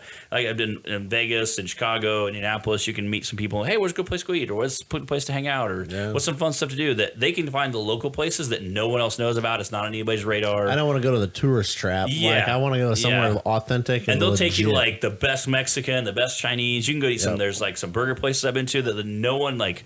There's 15 people on the earth that eat here, and it's like the best place in the world that no one even knows about. So awesome. I like Airbnbs. That's kind of cool. But there's a couple places where we only take our open trailers just because of the terrain to get in and out. Or and again, Flat Nasty's kind of sucks because you got to go to the parking ground off to the left, and then where we race at, it's like a 10-15 minute trail ride to where I race at. So I always bring at least 1 extra gallon of fuel because I'm like, I'm about to refuel before I even get to the race. Like some of these guys She's not built for trail riding. It isn't. Yeah. Like you might truck and trailer better be really close. And then what sucky part is if you break something there, and there's a couple other off-road parks the same way. If you break a wheel off and like really jack up your rig, roll it downhill and land just right and just destroy it, you're like a 20-minute, 30-minute tow ride even to the trailer, much less figuring out how you're going to get it on the trailer. Yeah. And that's if you're towing it with a Jeep or something. You got to take an excavator and load it. Like you ain't moving very fast. You're like an hour by the time you get to the trailer to load it. So, and there's times we've loaded vehicles with excavators. I got a couple of pictures on my Instagram, which is like there's like a whole axle hub, missing off the vehicle. Like, well, decisions were made. Poor decisions were made. Makes for a good story. It does. It makes for at least a great Instagram post. Life experiences. But cool. Well, I think we're going to have you back on another time to talk about some more awesome stuff in your race program and other things like that. But you guys want to wrap this one up? Maybe sort of. We could head her towards the exit. Go get some Mexican or whatever. Yeah, ooh, that does sound pretty good. So it's getting late, but this is a college town. I'm sure you guys can find some place to do. Find some food. Ian, we've made it to that part of the show. What are we drinking? So we have 12 ounces. It literally says good stuff. I was reading this. I'm like, it literally says 12 fluid ounces of good stuff. I don't know. That's a pretty good marketing. It's from Biltmore Brewing Company, which is kind of interesting. Out of Asheville, North Carolina. It's a Cedric's Brown Ale. Mm-hmm. Never had it before. Let's open it. Let's check it out. See what this sounds We're like on gonna the mic. crack it open. Yeah. Oh, that sounds good. Yeah. You'll probably get sued. Somebody has copyrighted Yeah. that sound. We'll get sued for that. But Nope, you can't have it. It's ours now. we authentically made can I the do this? sound. What's this sound like? So you can always add some Nothing. sweet sound Yeah. effects in later. If only I could. Yeah. I will We'll figure call that it out. halfish. Don't worry, guys. We have some sweet podcast sounds we'll drop in there later. Yeah, we got right? Probably all, not. all of the sound he's I know effects. the guy that edits it. Yeah, that he's does like, the editing. he's like, we're on a really tight budget here. We don't have money. We don't have money for sound effects. Like, it's out of control. That's pretty good. Well, that's not a bad brown ale. Nope, I drink that. I like that. I'd take it all Cedric's the way in the brown house. ale. I like it. Just a side note, you have like a super sick fridge. For the people who can't see the podcast, there's a fridge in the other room that like is 2 foot by 3 foot clear door, and like every single shelf has a different item on it. Maybe we should post that on I the gotta Instagram. tell you a funny story about I- this fridge. I've seen stores that didn't have that good of a selection of products in it. I keep so. it real stock nice. People keep coming over, and I can't figure out why. It might have something to do with it. So this fridge, me and my now wife, I think that was one of our first. I don't remember what the holiday was. Now I'm intrigued, but I'd always wanted a glass front beer fridge. Like I always had like the Yeah. mill mini fridge. I always wanted a glass door fridge. I thought they were so badass. Like cool people had it. So I'd always said I wanted one. She apparently found one at Sam's Club. It was some holiday, birthday, Christmas, whatever Yeah. it was. Found one at Sam's Club, and I get a phone call. I'm like, "Can you come meet me at Sam's Club?" It's like right down the road.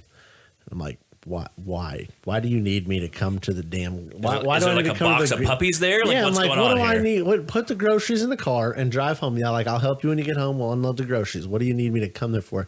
Well, just don't ask. Just I'm like, oh jeez. Got Like, a flat it. tire, yeah, like come on. What am I? Do I need to get gloves? Like, what kind of clothes do I need to wear? Like, what are we doing? I pull into the parking lot and I see her standing and she's like so mad. You can see how mad she is across the parking lot. So she's by her car with this, I don't know, glass front beer fridge sitting there, and it wouldn't fit in her car. Oh. So she's like, well, surprise. Yeah. Here's your shit. Take it home. I'm like, Yeah. sweet.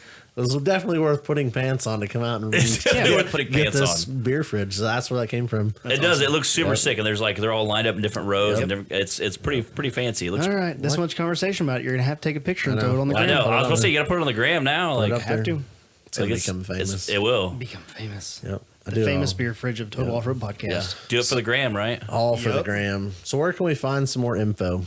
Some more info. Oh, yeah. For me, Facebook's good. Matthew Holt. Instagram, Matthew Holt or M Holt 13. M is in Mary. Holt, like Holt, Or as like in Matt. Yeah, or Matt. Holt, like as in bolts. Pull a Derek on you. And then 113. That's my race number 13. So hop on there. High Society is my off-road shop. Give a shameless plug to it. You can and Facebook, Instagram, it's both on both. Those are probably my two big ones. I'm on Snapchat as well. I think my Snapchat is Fireman5481, which is my birth date for anybody who wants to buy me some sweet presents. Get us all the cool So, stuff. so yeah, website High Society Off-Road. Check it out. Buy some cool gear. So that's probably some of my places to check it out. Did half my job for me. That's sweet. Done. I try to get my shameless plugs in as best I can. Hey, you got to Yes. take them when you can. My face stickers aren't on there yet. We'll try to get those up there soon. Oh, So yes. We'll have to feel put some like- pictures up there. I feel like of the we're face forgetting a sticker. shameless plug. Maybe a Facebook page? Facebook page. Just search Matthew Holt. No, this Facebook page. Okay, yes. That I have one more that I wrote down the sheet. Good thing you said that. See, he's I got want you to to get, forget. gotta get more of them in there. I have one more. He's not a pro. He's only on episode 1. Yeah, I'm Yeah. only on episode 1. Like We've got 7. We got a couple things on you. It's that new guy. Yes, Bouncer Life group on Facebook page. Go like him. Brian Bebo Watts is one of the guys help run it. He is a super, super nice guy. Comes to races, takes videos and pictures, and he shares them. He'll come to tons of races, take tons of pictures, takes some of all the guys' rigs, shares pictures and videos. He constantly is tagging us and stuff. He'll get pictures from other people and share them. He does a ton of stuff on the Bouncer Life group. Super nice guy, and literally just helps share everybody else to make off-road stuff great again. Trying to help pump up the off-road stuff. And a super nice guy, and literally helps share everybody else's stuff. So I think that says a lot about him. And that's his group that he helps run it. And there's lots and lots of people in there. Great place to ask if you have tech questions. If you have, don't go on, bouncer stuff. Don't go on there and ask. Don't ask about your Jeep lift kits. I was just gonna say, don't ask what size tires fit on your TJ or YJ or XJ or whatever J you have. How big a tire can I fit on a stock bouncer? Yeah. You can ask it on there. Body lift and crank, bro. Don't probably ask that question on there, but you can just ask them what tires do you guys run. Yeah. We might even create a poll like next week. What tires do you guys run? And then you can add your own stickies, black ones. Yeah, stickies. All the stickies. Pretty much everybody runs a sticky of some kind. There's a 43 sticky that TSL that kind of everybody ran forever. Mickey Thompson came out with theirs, their own. USD stickies came out. They run a 46. They have a 40 getting ready to come out. They also have a side-by-side tier going to come out. So they got some cool stuff coming out. Like I said, I've ran Mickey Thompson. They ran the TSLs before, so they're both pretty great. I think the 40-inch sticky is going to be a game changer. That's gonna be awesome. The cheap guys are going to freak when that drops. Because, it's crazy because you talk about a 43-inch sticky and people go, wow, that's ridiculous. Yeah. Dude, a 40-inch tire is honestly the new 35. It really is. When I was young, like if you had a 35, you were like a big deal. Hot shit. And the only guys that had 44s were like guys that were just like insane. Yep. Everybody ran 35s, and if you had 30, I remember I got 35. I'm 35, a big deal. 33s were a little. They were pretty cool at 33s. Yeah, back then you just used a lot of long skinny pedal and made her go through the hole. Like it just worked, So you really had to really just absolutely just hold it wide open. You had to have obviously back then nobody had ground clearance either because obviously your tires, you had very little lift and usually a huge body lift and try to get as much height as cheap as you could because that's this being tall is what we did. Yeah, like I have this much money, sir. What can I get? I will take a 3-inch body lift and I do not need the bumper brackets. No. Those cost too much. I'll make them myself. I'll figure it out. Leave it down there. But I can use that 3-inch gap. I don't care. I don't need it. I don't need that bumper in line. I gotta have something to run my strap around when I rip it out. Rip it out when I get stuck anyway. Amen. So check the Bouncer Life group out. Super great guys. Again, there's a good place to ask tech questions. I know there's some very informed people in there that are gonna help answer your questions intelligently. There's also some people in there that really probably don't know what they're doing. But you know what? I think I'm in that page, so I probably fall into the ladder. But obviously when you get 60 people to answer a question, usually like 45 of them you'll probably put in the one group and like 15 another. So and you can get some good, a lot of people, again, I try to hop in there occasionally and answer questions or I try to share stuff, like stuff when I can. And obviously there's some people out there that really care and really are like me. Like, I don't know what I'm doing. Like 4 years ago, I couldn't spell the word marketing. And now I have, I'd like to think a great marketing program and we're doing a nationwide race program. So there's some guys out there that want to do just like me. And this is, I guess, a great time to give a shameless plug to anybody out there that is even debating on doing racing at any level, whether it be a local level, they're going to do mud bogs. Raise his hands slowly. Yes, oh my God, damn. So whether you're wanting to do mud bogs at like a local level or whether you're wanting to do like a big, obviously not everybody can drop $100,000 on a rock bouncer and then go around and spend another 20 or 30 grand traveling the nation. Find a friend. That's kind of how I started out. I couldn't even afford my own rock bouncer at the time. So I found a buddy who had one and we paid the entry fee together so we could take turns racing it and kind of figured out, we kind of said, all right, whoever breaks it has to pay for the part they broke. And we'll just kind of race it that way. And that can get expensive. It can. It's just less expensive, but you can find a way. But spending a couple grand for a part is still way cheaper than buying a whole buggy. Right. So, well, you're talking buggy, tow rig, trailer, parts, crew. So if you're out there and you're like, man, I wish I could do that. I wish I had the time to do that. I wish I had the money to do it. Find a friend and beg that friend, borrow, knock him on the head with a rock, whatever you got to do. Even if you get a couple guys, to get 3 or 4 guys, build a truck and say, all right, we're going to take turns racing it. Figure something out. And you can start with, the old bottom drawer buggy parts. You can start with a cheap buggy that's, very inexpensive. You don't have to have the biggest, best tires. You don't have to have the baddest axles. I started out with a very, very inexpensive, very, very inexpensive rig. I bought it and didn't pay a ton of money for it. And it wasn't the best rig out there, but it got me in, got my feet wet. And I'm so thankful that happened. I talk to Sean occasionally. I still be like, man, thank you so much for giving that chance. Like, he didn't have to do that, and obviously it wasn't, it's not a $250,000 rig, but it also got me in the game. Now I'm, active and I'm doing stuff. And obviously each rig your rig gets better and you don't have to start out. You can holler at a team, a friend. So if you're even debating out there and you're like, man, I wish I could do that. I wish I was like those guys and had big money or bro, I gave plasma and I've told this to some other people like a long time ago. I gave plasma to have gas money to get to some of my races the first year I did. So Dedication. There's a way. there is no way that people be like, oh, I'm not rich, I can do that. Like I wouldn't give Plasma like a crackhead. Like, hey man, you got any dollars, man? I need some dollars. I got gas money. Yeah, like and I did. So it works. So if you want to do it it, takes. you know, You got to be dedicated to what you're doing. Otherwise, you're not gonna do it. Even find some friends that are message some of the racers and say, hey, I want to get into racing. I don't have money. Can I come help your team? Can you teach me a little bit? Maybe I could drive it at one of the races.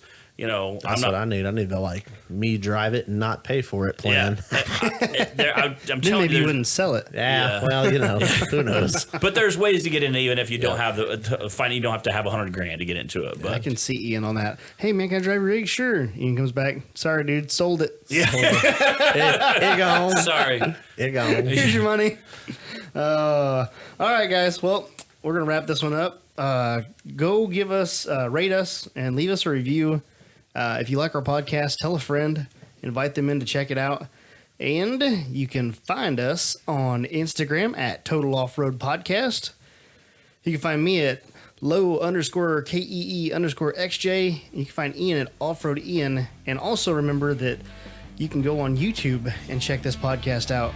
So be sure to do that, and we will catch you on the trail.